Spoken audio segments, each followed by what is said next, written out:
All right.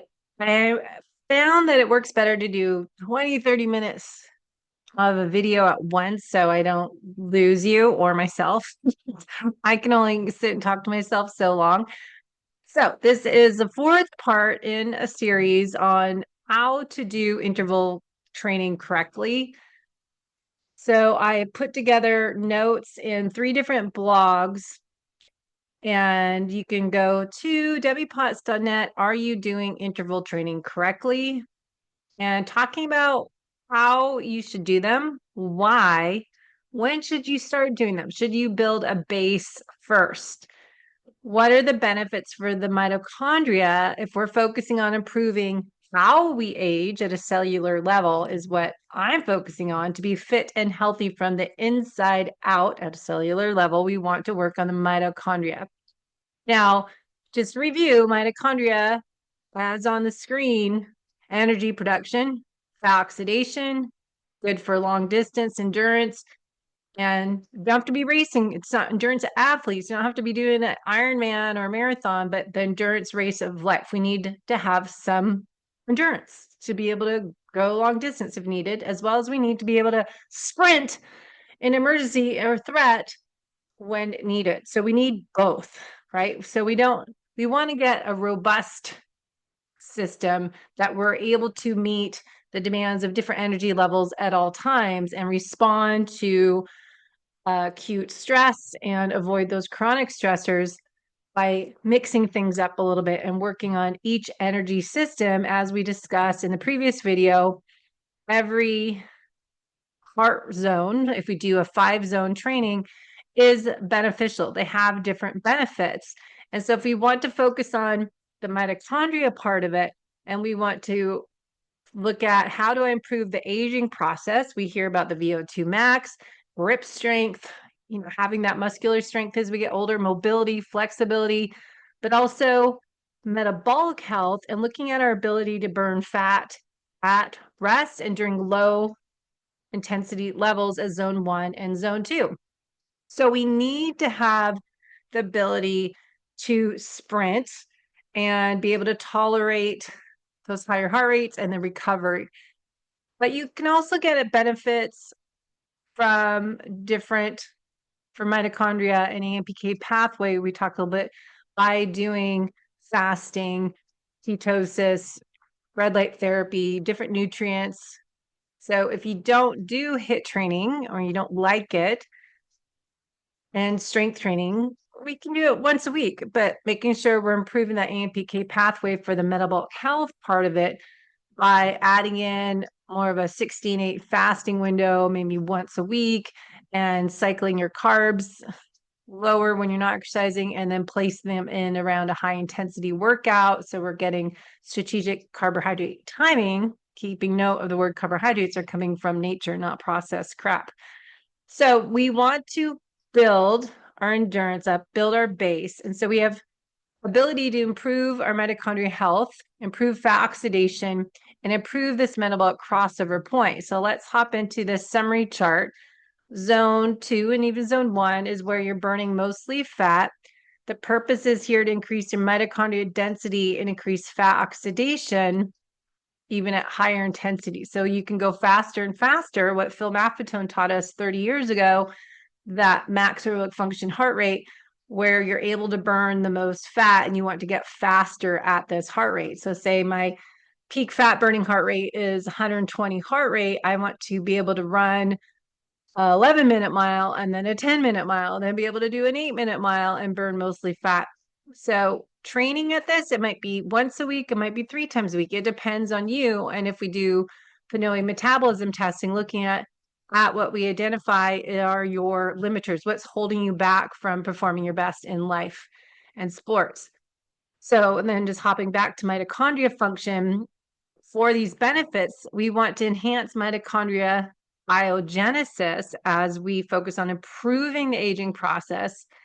The word here, we're talking about creating new mitochondria, is involving this PGC1 alpha. And that will help create more mitochondria, so biogenesis, and result in greater energy production. So ATP, remember, our bodies currency to create energy. And if you're working on endurance, not just race event, but endurance of life, that will help. Now, improving mitochondrial efficiency, we want to be able to create ATP and use oxygen at being more efficient at it. And we want to boost our ability to oxidize fat and reduce our dependency on carbohydrates while still training at higher intensities, so we are able to metabolize carbohydrates at those higher intensities and then shift back to metabolizing fat on the recovery, which will allow us to be more metabolically flexible.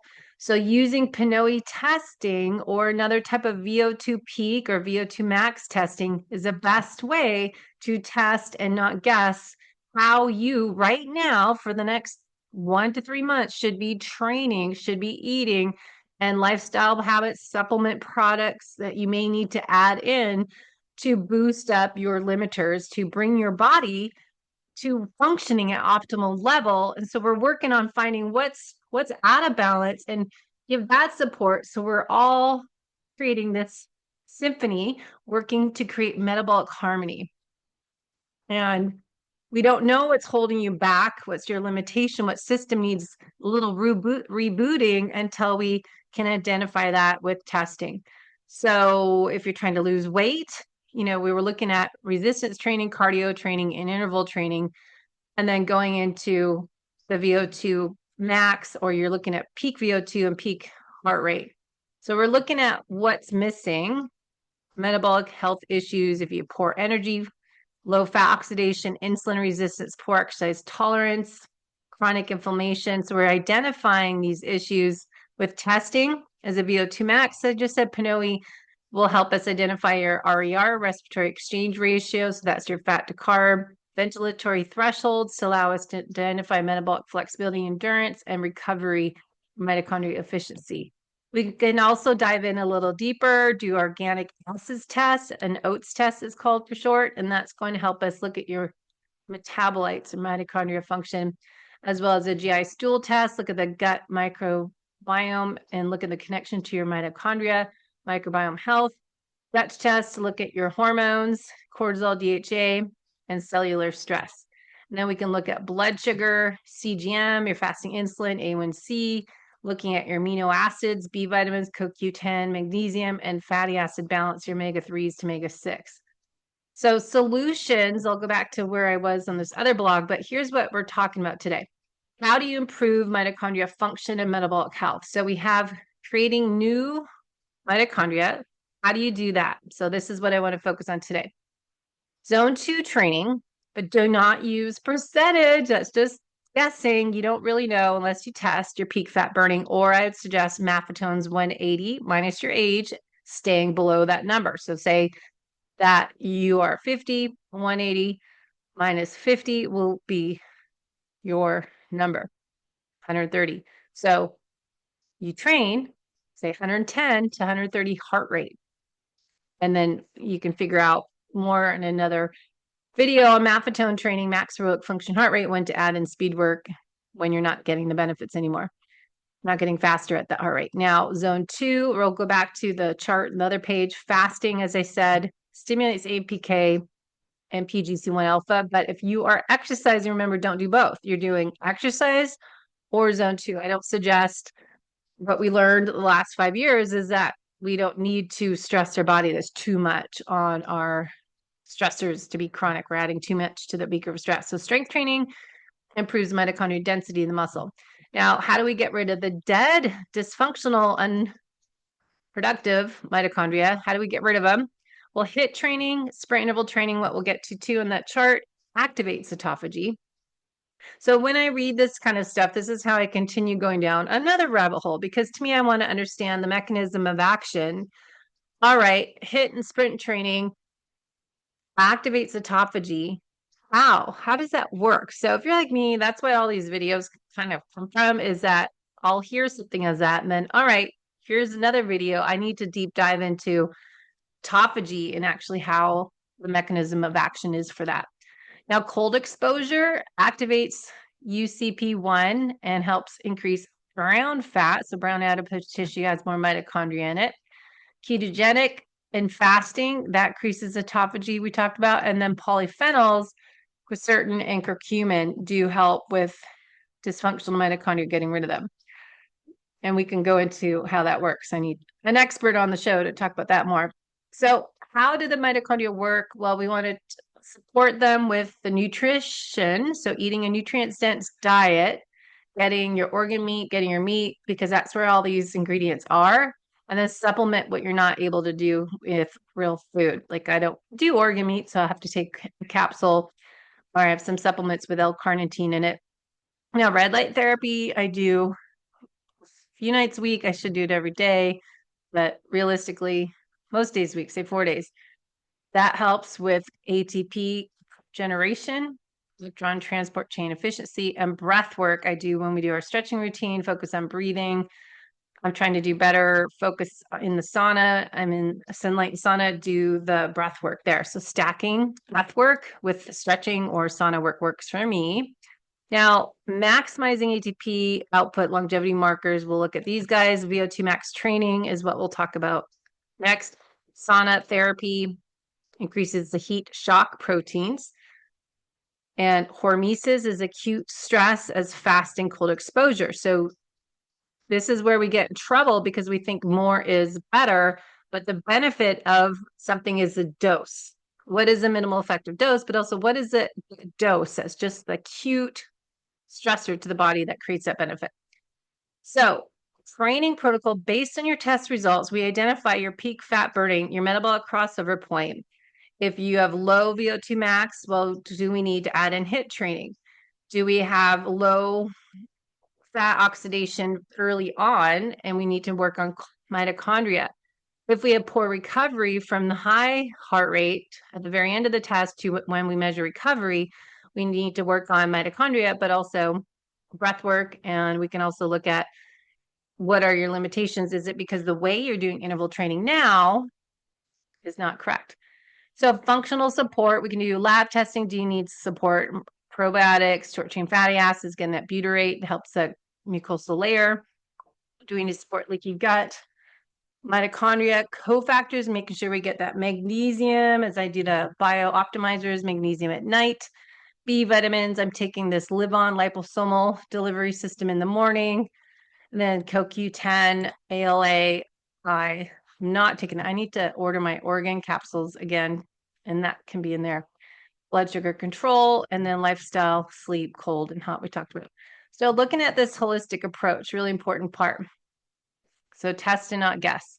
So we can identify areas of opportunity. So if you have poor fat burning, this is our solution. Don't you just love my friend GP creates this for me? So low fat burning, if we identify you're not burning fat well, we need to build up your zone 2 training, working at peak fat max, even if it might be 80 heart rate for you. Support your mitochondria with lifestyle and nutritional therapy.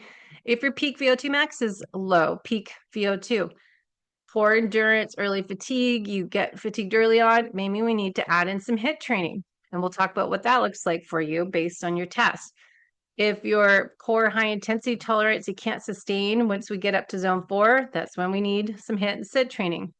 If your recovery time, when we get up top and you're burning mostly carbohydrates or all carbohydrates, and then we measure recovery, that's when we want to do more fat burning, work on your breathing and heart rate variability testing. You have poor mitochondrial function or you have just chronic stress. Then we identify a lot of this is a breath analysis test, right? So we have a face mask. You're working on your breathing frequencies, your volume of oxygen you're uptaking, and what you're exhaling. So if you're inefficient using oxygen, you have a higher carbon dioxide, your RER is going to be higher, and so you'll be burning more carbohydrates and fat. So maybe we need some breath work. Now, how do we put in the lab testing here? A GI map, an organic acids test, a Dutch metabolomics panel, micronutrient panel. This can help us a lot of information here too. So this is why I love doing pneumonia metabolism testing, though it's not remote. You have to do it in person, but you can do it anywhere you are. And then the rest of it's remote. You can do any of these labs from your own house, get them done, and then we put it all together. So mitochondria function affects our training and longevity. Just to review, your fat oxidation endurance. Zone 2 trains your mitochondrial biogenesis to get more power. The sprint interval training stimulates ATP production and mitochondria adaptation.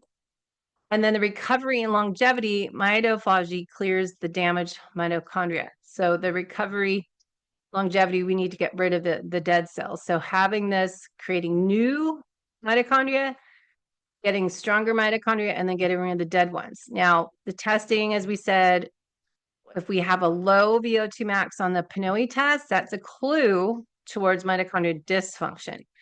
If you have elevated lactate post, and I have a blood test I can do when I'm testing people, poor clearance and inefficient energy production. If we see low Q10, B vitamins, magnesium on your lab test, this is another clue. Remember, we're putting the missing pieces of a puzzle together for mitochondria ATP production. So organic acids tests, micronutrient tests would be beneficial investment.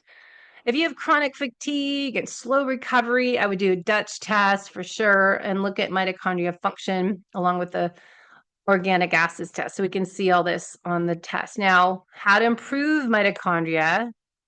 Let's look at zone 2. Remember, mitochondrial biogenesis. Sprint training stimulates getting rid of the dead ones or the damaged, dysfunctional mitochondria. Cold therapy boosts mitochondria efficiency. And red light therapy supports ATP production, and nutritional therapy to support the mitochondria. So when we're doing one-on-one coaching, we're doing the tests, we're doing functional lab tests, and then design a program based on your areas of opportunity. And then look on your lifestyle habits, your heart rate variability, breath work, sleep, stress management, looking at nutrition, gut health, support mitochondria boosters, cold exposure, light therapy, fasting. So getting testing, running the functional labs, build a personalized plan is what I do. Now, fueling and all that we go into other episodes, but let's go back to this chart. So if we're trying to improve your fat oxidation, we're doing the zone 2 training, creating that base. Now, women are told not to do fasted, especially my age, because that's too much stress. You might need some calories in your water or coffee beforehand. But you're forcing the body to depend on fat oxidation instead of glycogen. So this has kind of varied, but it's only for zone 1 and zone 2 training. If you're doing higher intensity, you need to fuel appropriately. This helps increase your fat oxidation rate and metabolic flexibility, mitochondria efficiency at burning fat. Now, if you're teaching the body to rely on fat that's lower intensity, so again, zone 1 and 2, that's where we keep your strategic carb timing in and around these higher workouts. So low carb meals, strategically adding carbs post-workout or for high intensity. And you're depending on more glucose reliance promoting fat adaptation or reducing reliance on glucose when you're keeping the carbs low when you're doing low intensity work, placing the carbs in the high intensity work as the HIIT training and sprint training. Okay, so once a week you go, say Sundays for an hour and a half, zone 1, zone 2, peak fat max is your goal to stay around that heart rate once a week. And you're just working on the mitochondria, enhancing endurance, but that's going to extend fat oxidation capacity training at this longer or lower intensity heart rate. So strength training is beneficial, but we really want to figure out here, should I do 30-second sprints and then 2 to 4 minutes recovery, twice a week? That's going to be more sprint interval training. And HIIT training is more that 1 to 4 minutes. Now, increasing the mitochondria enhances fat oxidation at rest. So when you're recovering. And then cold, heat. So I like this little chart, makes it easier to see visually. Nutritional ketosis, kind of cycling in and out those carbs, maybe lower carbs 3 to 5 days, and then reintroducing carbs. But again, now we know for athletes, we want to do this differently. We want to time those carbs in and around the workouts. And then supplementing where needed. I am taking that trim supplement over here. I was sharing, I don't know where it is. Some was that I'm going to do a podcast with them, but this is interesting product to learn about the phytonutrient delivery. It's liposomal to turn on your fat oxidation. So I've been testing this out in my body pre-workouts to help activate fat metabolism, but this has those ingredients we're looking at. Now, this is 1 serving. So what I always research before I work with any company, I test it out on myself as I'm doing now, and then I look at, okay, here's what it is per serving. Is that enough to do what it's supposed to do? Do I have to have 4 of these a day? So 1 tablespoon is 1 packet, and it has all this in there, but how much do I need to take to do what it says, how it's supposed to be activating my body's master switch to burn fat, use greater energy? So it says 1 packet, serving size, 7 phytonutrient, has these ingredients, metabolize fat, then come a little blah, blah, blah. So liposomal delivery helps get your body absorb better. So I do like that. And I do always need phosphatidylcholine that helps with the cell membranes and for brain. So I am liking this, but how much do I need, right? So when we're looking at what do you need to support mitochondria, what's the ingredient list? Okay, so last little bit, measuring progress, retest every 2 months, 3 months on your PNOE, your metabolic testing. Lactate testing is disgusting. So if you can't get metabolism testing, yeah, lactate's fine, but I'm not a big fan if you can do this instead, because we want to know what fat oxidation rate you are, not just guessing your fat oxidation rate based on lactate. That's completely guessing. It's not for sure. Okay. So if you really want to know your fat oxidation rate, you need to measure your fat carb burn with a respiratory exchange ratio. So expected outcomes, we want to improve our fat oxidation rates at higher intensities before switching to carbs. We want to delay glycogen depleting, reducing our so-called bonking during endurance events. We want to increase metabolic flexibility, allowing us to shift between fuel sources, carbs to fat, and improve endurance and recovery, since fat provides nearly unlimited energy source. So we say we get 40,000 calories of stored fat, and then we have, say, 2,000, 5,000 stored carbohydrates. You want to be accessing that fat and saving those carbs for when you need them. And then we want to touch on next time maybe the differences of aging females to aging males. As midlife changes, lower estrogen, progesterone, this affects our metabolism, muscle recovery, fat oxidation. Men, they have a gradually decrease in testosterone. This can help muscle mass, but more stable metabolism. So women, we have to work harder to not gain weight. Metabolism, lower metabolic rate, higher fat storage for us females. Lovely. Men, they have more muscle mass, resting, metabolic rate's going to be higher. Again, don't take this as, all right, this is what happens as I'm getting older, ladies. We just need to fight harder lifting weights and stop doing all that chronic cardio. So remember, same thing I'm talking about with skin health. What happens as we age? What do we get less of? What lowers? And then we need to boost it up. So anabolic response is less. We have increased risk sarcopenia.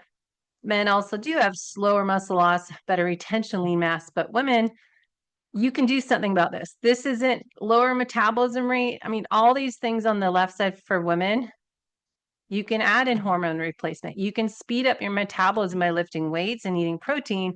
You can increase your muscle mass by doubling up your protein and lifting weights heavy, not 10, 20 reps that people do. Now, fat oxidation lowers as we get older, ladies. And again, you can change what you're doing now to improve that. Better insulin sensitivity for the men, and they have slower metabolic decline. And then women, we have higher cortisol response, slower recovery. So we need to maybe take more adaptogens, ashwagandha. I am taking the Shilajit and ashwagandha supplement from Roots Labs. I'll share with you in some videos that I'm really enjoying. It's a little gummy that I've never liked gummies, but this one doesn't taste sugary like a candy. It's more herbal. Less cortisol sensitivity for men, better stress adaptation. So men, you got it a lot easier than us females. But don't blame the aging process, ladies. Let's embrace it and do something about this. It means changing how you're training and fueling. So what do you do about it? Train 3 to 4 times a week, heavy lifting, compound movements, more power exercises, jumps, and sprints to combat the loss of fast twitch muscle fibers. Prioritize protein for muscle maintenance and recovery. We have more anabolic resistance and need more protein per meal to stimulate muscle protein synthesis. We can't just do 25 to 30 grams that we did when we were younger. Now we need 40 to 50 grams per meal to counteract muscle breakdown. This is huge, ladies, and we need it leucine-rich foods, which is not coming from plants. So if you're vegan, you need to supplement because it's so hard to get that right amount, even if when I'm doing protein from animal sources. And adjust carbohydrate intake for insulin sensitivity. As our estrogen, ladies, declines, increased risk insulin resistance and higher abdominal fat. Plus, if you have chronic stress issues and your cortisol is dysregulated, your glucose might be higher and you'll have chance of insulin resistance that route as well. So we need to not be zero carbs, but prioritize carbs because the workouts we need now are requiring more carb dependent fuel. So we can't go no carbs. You may want to strategically time those carbs in and around those workouts to hit that zone 5 sprint, to hit those heavy weights. Low carb on rest days is beneficial. I'm not a big fiber person. I think getting your protein on carb days, on rest days, low carb days, but the fiber is going to be your prebiotic fibers, help the microbiome. But as Dr. William Davis said, you can get that from meat. If you eat organ meat, you get the hydronic acid that helps with the fiber, prebiotic fiber as well. So avoid fasted high intensity exercise. This does increase risk cortisol and muscle breakdown. So kind of personalize all this together. We have to figure out what works best for you. So balance your sprint and workouts together for that metabolic flexibility. Men need more fat oxidation, but women, we already have more fat than men, but need intensity to mean metabolic health. Zone 2, maybe 2 to 3 times a week, expand your mitochondria health and improves fat metabolism. But now we need to add more sprint training to maintain insulin sensitivity and get the fast twitch muscle fibers. And we need to prioritize strength over cardio, preserve muscle mass, and avoid cortisol response. So zone 2, maybe twice a week, sprint training twice a week, and then strength training, I would say 3-4 times a week. And manage stress, recovery proactively, really work on easy walks, beach walks or nature forest walks, sauna, all that really helps me, stretching, evening time. But we want to check out our hormones and get that Dutch test every 6 months. Now, heart rate variability, I've done lots of videos on, but not just looking at Aura Whoop. You need a chest strap and sleep hot, cold. Okay, so again, I got a nice little chart here. You can look at all of this. And then bottom line, lift heavy, increase protein, adjust carbs, sprint and zone 2 balance, prioritize recovery, and protocol. Some examples there. All right. So that's a lot of information. And then we can talk about how to age strongly. So let me know your questions and we'll dive into that in the next one. Let me know your thoughts, questions, concerns of how you're aging, and hopefully you're on a mission as myself to improve my future self by being fit and healthy from the inside out at a cellular level, talking about those mitochondria now.